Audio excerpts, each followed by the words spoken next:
The primary strategy for excellence and enjoyment encourages teachers to take ownership of their curriculum. One way of achieving this is to combine units into cross-curricular themed projects. But how do you begin to go about teaching in this different way? This programme will look at how one school is taking its first steps in creating a new themed curriculum. Alice Ballantine is a Year 3 teacher at Headley Park Primary School in Bristol. This term she's teaching a combined history and geography project named What Floats Your Boat, which was inspired by the city's rich maritime heritage. What Floats Your Boat is a project that is really looking at the sort of best of our local resources. We really wanted to do a project on the Vikings, so we looked at using the docks as being a key focus. The Vikings, obviously, one of the sort of key features of that unit is about the boats, the long ships, how they built it, how it allowed them to explore the world. And we have our own set of explorers from Bristol, and the SS Great Britain is another sort of great resource that we have. By sort of putting a history and a geography learning objective together in the same lesson, we've made our learning a lot richer. Alice and the other staff of Headley Park were inspired by visiting other schools already teaching themed units, such as Harwood Infant School in Gloucester. One of the things that really amazed me in a way was these kids were really focused on what they were doing, and there was a sort of a buzz in the classrooms, a work-like buzz, and I just felt, well, you know, if that's how it works, I'd like to give it a try here. One of the hardest parts for all of us engaged in this work is how to encourage people to take those first steps and be confident. I think if those steps are successful, the confidence starts to flow, because it's quite evident from the work that the children do that this is working, and it would be seen to be working by somebody who came in on an inspection. It would be encouraged by somebody from an organisation like QCA, where they want to develop a curriculum that's relevant and appropriate for children in the 21st century. One of the things they learned from Harwood Infant School's approach was to trial some themed units before making wholesale changes to the curriculum. Doing this helped to reduce initial staff concerns about the workload involved planning and assessing units. Staff, particularly younger staff, surprisingly, were quite cautious about it. And until they had got used to being able to combine all the subjects into a theme or a topic, we decided that, OK, don't, you know, just dip your toe in the water and see how it goes. So certainly some aspects of numeracy have to be taught separately. Some aspects of literacy are taught separately.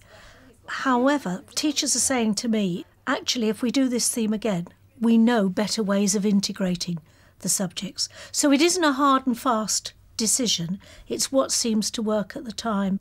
This is a long-term planning sheet, and this is just a chance for us to block out all the subject areas, so block out the units in science and geography and history across the 2 years.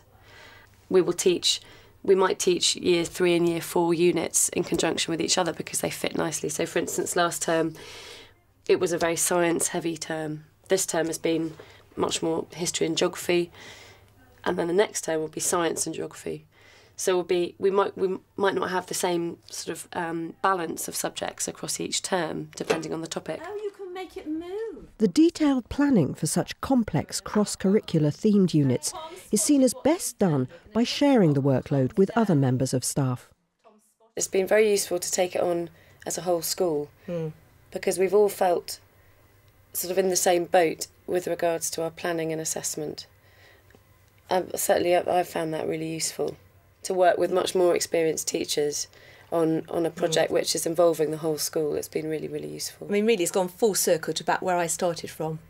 It was always topic-based when I first started teaching. we are that old, yeah. But whereas before, if you were doing, say, a topic on dinosaurs, you just grabbed anything that linked with dinosaurs, however contrived it was. You've got to be very careful now that it actually is relevant to the topic. So that was the tricky bit, wasn't it? Not just saying, oh, we could do that because that's linked with the topic. I think there was a temptation for me, because I've been teaching for a long time now, to go straight back there and get the marker pens and the sugar paper out and just draw a big topic web. But there's so much you have to sort of bring in. There you go. Be careful with them. Incorporated into each theme are memorable events known as wow experiences.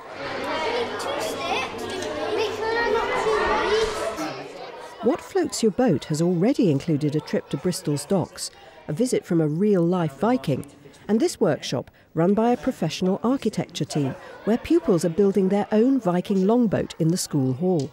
The wow experiences give the children a chance to see their learning in action. Coming to school isn't just about sitting in the classroom and being told what to do. It gives them an idea, it gives them motivation to actually go beyond the classroom and to make links between outside of school and inside of school. Like that.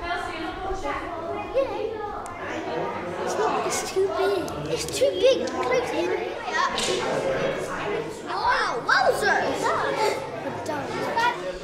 The workshop was particularly good because it was designed as an integrated programme. So we looked at, in building it, we were looking at mathematical skills and DT skills. In putting the Viking ship together, we had to have some knowledge of what a Viking ship looked like, so we're looking at historical information.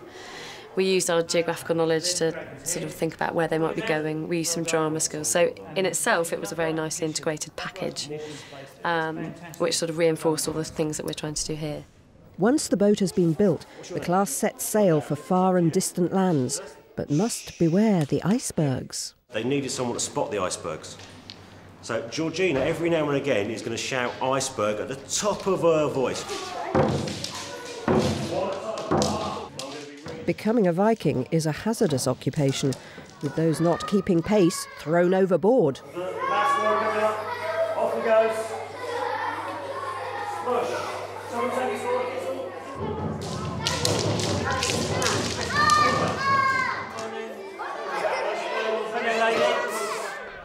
Richard Martin is head teacher of Harwood Infants, one of the Gloucester schools Headley Park sought advice from. We asked him to look at the workshop and give his opinion on the learning experience.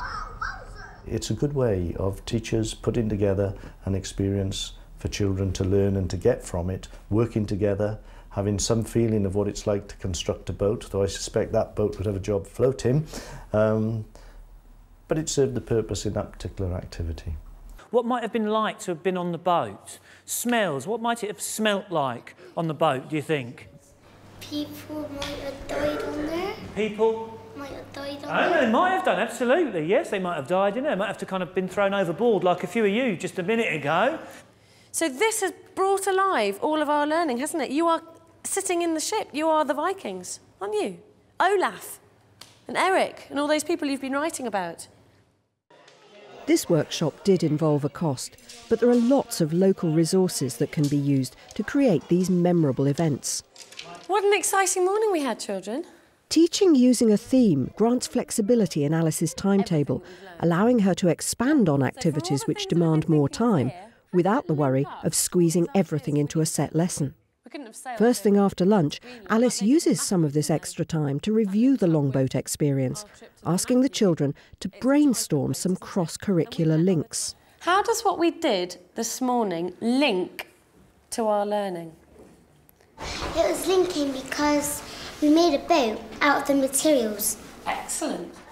OK, so excellent. We've got the longships. We were making a longship out of those materials that links us with our boats. What else does it link us with, then?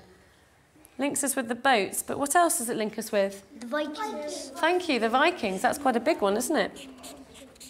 We have certain subjects set in stone. Our setting work, for instance, we have to do at certain times in order to get this sort of support from other members of staff. And within the rest of the timetable, we can be as free as we want. So we mostly do our literacy work during the same kind of time each week, usually before lunch.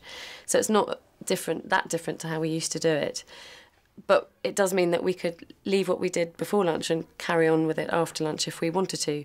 So we're a lot freer in our timetable. We've got, whatever time isn't designated as PE, ICT or set work is kind of our own to play around with.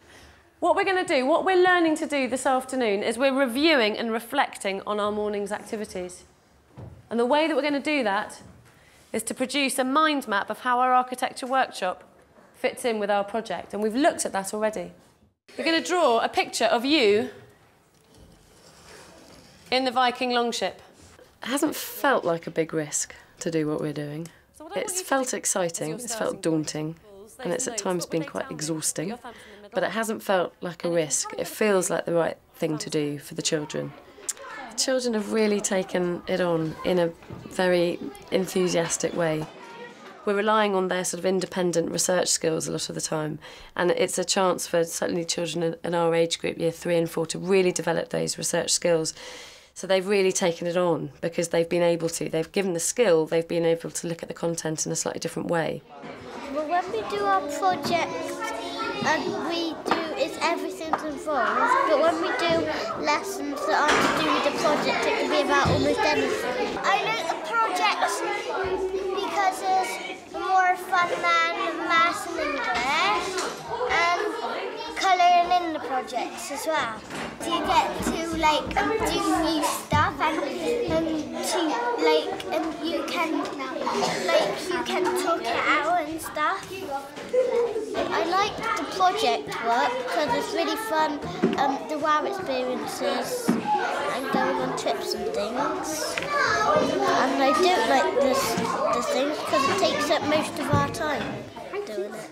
Response from the children and the response from the staff in the school suggests that it's working for them. And it's at that stage they then need to start making decisions about, do we keep this exactly as it is? Do we extend it? Do we draw back? And it's essential that any school that wants to develop working in this way has to go through those stages, the thoughtful stages, the research, the strategy, the implementation, but then vital at that point is to make judgments about, is this working? Is it better?